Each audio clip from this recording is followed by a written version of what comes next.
Welcome back, beautiful souls. Today we begin chapter 6 of Becoming Supernatural, titled Case Studies Living Examples of Truth.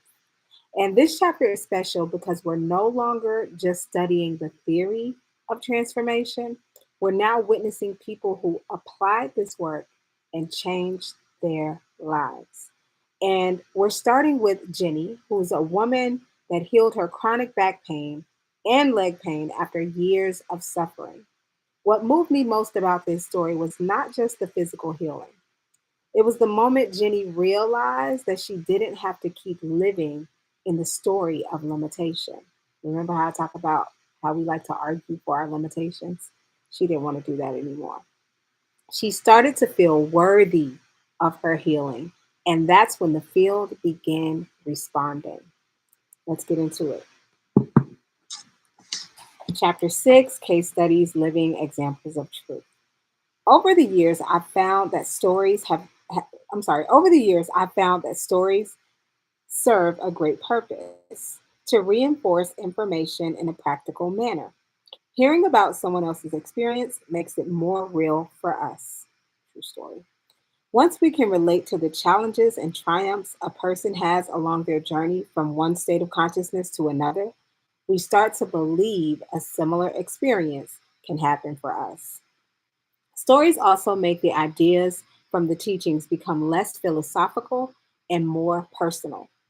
The case studies that you're about to read concern real people who have applied the information you just learned in the previous chapters. They first understood the concepts as intellectual knowledge in their minds, then they applied it and experienced it in their bodies. And finally, they turned it into wisdom in their souls. For these students to accomplish such supernatural changes, they ultimately had to master some aspect or limitation within themselves. And if they could do it, then so could you. And so this is where we get into Jenny's story. Jenny heals her chronic back and leg pain. On December 9th, 2013, Jenny was driving on the highway in Las Vegas when her car was hit from behind. Even though she slammed on brakes, the impact catapulted her car into the car in front of her, resulting in a double impact. She immediately felt a burning sensation in her lower back as pain shot down her right leg. When the paramedics arrived, she described her pain as moderate, but over the next few days, the pain increased until it was constant and severe. Most of her pain was in her lower lumbar spine, caused by two herniated discs, L4 and L5. She also felt pain radiating all the way down her right leg to her foot. Ugh. Jenny saw a chiropractor 3 times a week, but the pain worsened. She then saw a pain management doctor who prescribed muscle relaxants, neurotonin, a nerve pain medication, and Mobic, a non-steroidal anti-inflammatory drug. After 9 months, the pain was still intense, so she had injections in her back. They didn't help. Isn't that interesting how all these different things don't help? As a result, Jenny had difficulty walking and found driving almost impossible. She also had trouble sleeping, managing to get only 4 to 5 hours a night. The constant pain in her lower back became worse when she was sitting, lifting something, or standing for long periods of time. Sometimes she could sit for only 20 minutes at a time. Because all of this, she spent most of her days in bed, where she was able to find a little relief when lying on her right side with her knees bent. Ugh.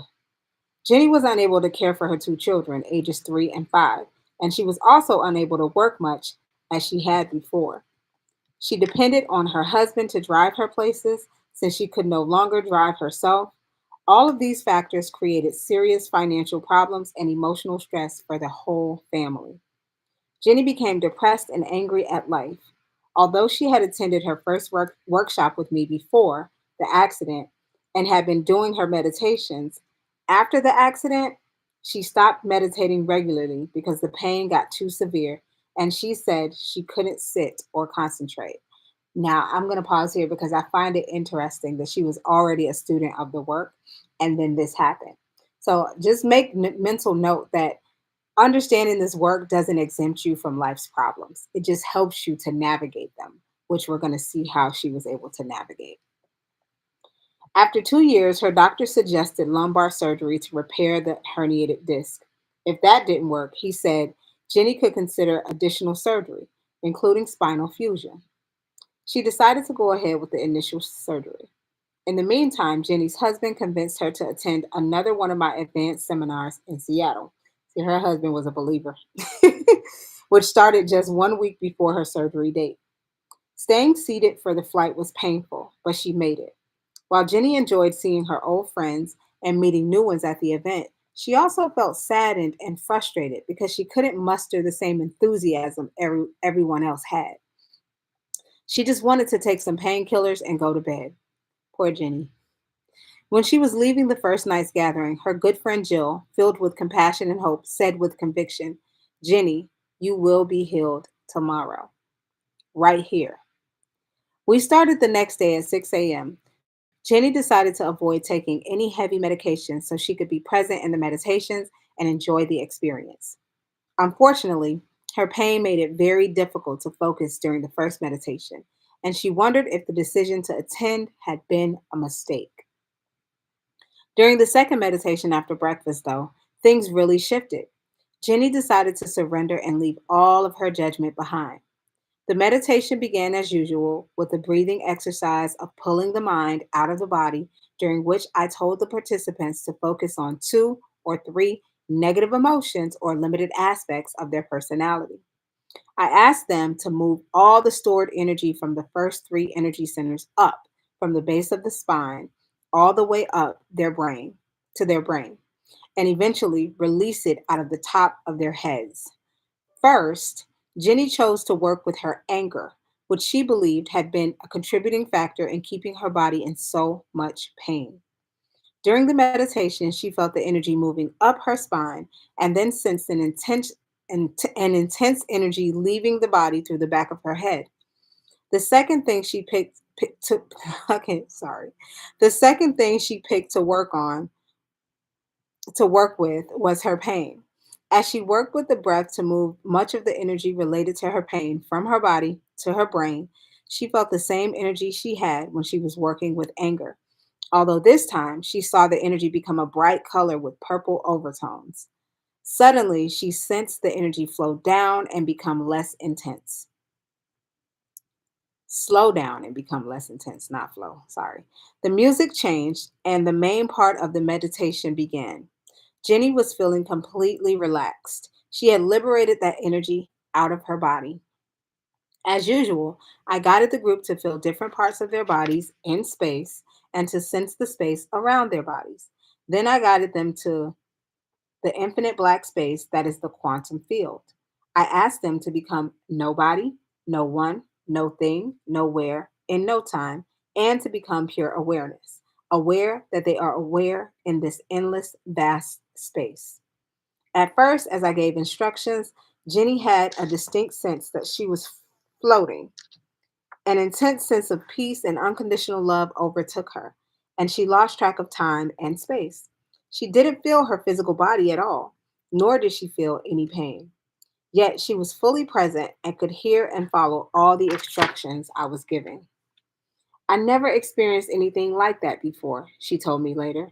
It was so profound that it was difficult to put into words. My senses were magnified and I felt connected to everybody, everyone, everything, every place, and every time. I was part of the whole, and the whole was part of me. There was no separation. That's an interesting revelation. Jenny got beyond her body, her environment, and time. Her consciousness had connected to the consciousness of the unified field, the place she described where there's no wholeness, where there's only wholeness, there's no separation. She had found the sweet spot of the generous present moment, and her autonomic nervous system stepped in and did the healing for her.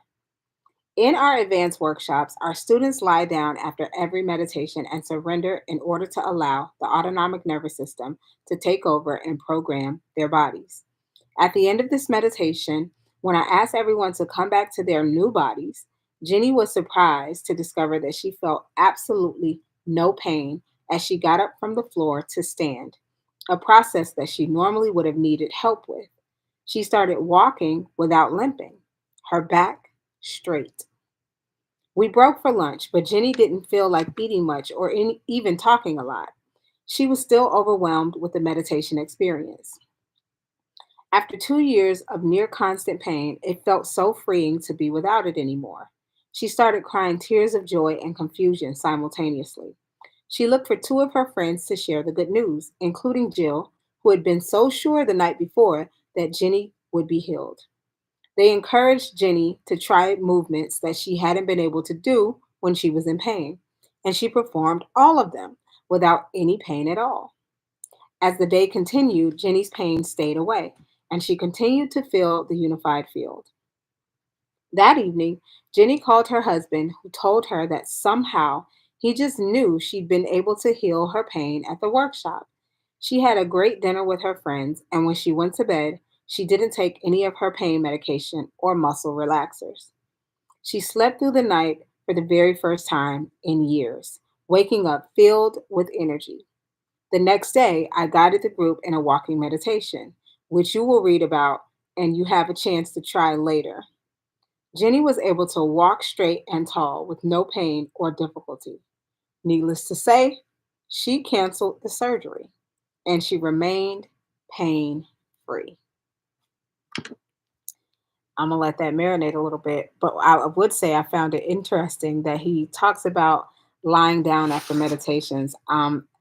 After reading this book a third time, that's when I really picked that up because I hadn't quite caught that and I hadn't been exercising that. But I noted that he said it again that you should lay down after meditations to allow the autonomic nervous system to recondition and reprogram the different energy centers of the body.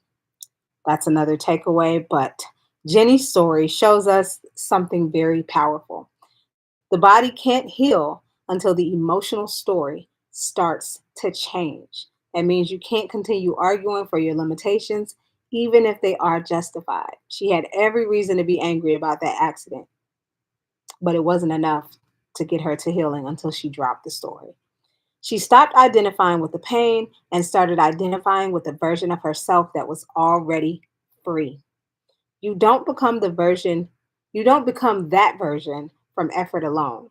You become her or him when you feel worthy of something more. And that's what we're going to keep exploring as we continue chapter 6. Join me in my next video of part 2, where we'll go over Daniel's story of healing electromagnetic hypersensitivity. Stay tuned. See you in the next video.